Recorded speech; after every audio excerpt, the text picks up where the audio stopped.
একজনের সমস্যা হৃদযন্ত্রে, অন্যজনের কিডনিতে। ভারতের বেসরকারি হাসপাতালে চিকিৎসা করাতে মেডিকেল ভিসা নিয়ে যান দুই রোগী, অথচ কলকাতার নিউ টাউনের সঞ্জীবা গার্ডেনে ঢুকে সেই অসুস্থ লোকেরাই হয়ে গেলেন আনোয়ারুল আজিম আনার খুনের সুপারি কিলার। ঝিনাইদহ ৪ আসনের এমপি খুনের ঘটনায় দুই অভিযুক্ত ফয়সাল আলী এবং মোস্তাফিজুর রহমানকে দেশের গোয়েন্দা পুলিশ গ্রেফতার করার পরেই সামনে আসে এই তথ্য। তদন্তকারীরা জানতে পেরেছেন, কলকাতার ফ্ল্যাটে সংসদ সদস্যকে কেটে টুকরো টুকরো করার আগে ক্লোরোফর্ম মাখা বালিশ চাপা দিয়ে অজ্ঞান করা হয়েছিল। সেই ক্লোরোফর্ম সাপ্লাই করেছিলেন গাড়ি চালক পিন্টু, যিনি পশ্চিমবঙ্গের বাসিন্দা। পিন্টুর হদিশ পেতে বাংলাদেশ পুলিশের পক্ষ থেকে কলকাতা সিআইডিকে অনুরোধ করা হয়েছে।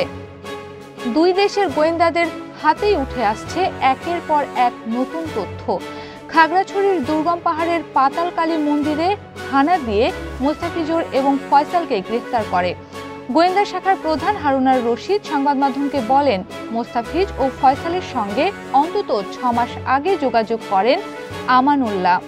দুজনের আর্থিক সংকটের কথা জানতে পেরে মোটা অঙ্কের টোপ দিয়ে খুনের সঙ্গে যুক্ত করা হয়।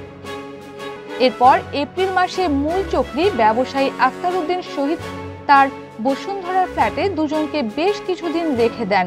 সেখান থেকেই কলকাতায় যাওয়ার জন্য পাসপোর্ট ও ভিসার ব্যবস্থা করেন শাহিনের সহকারী সিয়াম হোসেন।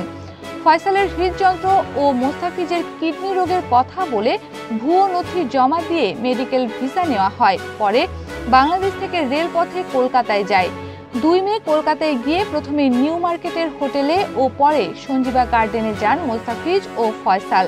১৩ মে এমপি আনার যখন বরাহনগরের বন্ধু গোপাল বিশ্বাসের বাড়ি থেকে বের হন, তখন ফয়সালই তাকে গাড়িতে চাপিয়ে প্রথমে নিউ মার্কেট, পরে নিউ টাউনে নিয়ে যান। এমপিকে খুনের পরে দেহাংশ লোপাট হয়ে গেলে কিলিং মিশনে অংশ নেওয়া ৫ জন চলে যান। আর ফয়সাল ও মোস্তাফিজকে ১৯ মে শাহিন তাদের দেশে ফেরার টিকিটও কেটে দেন।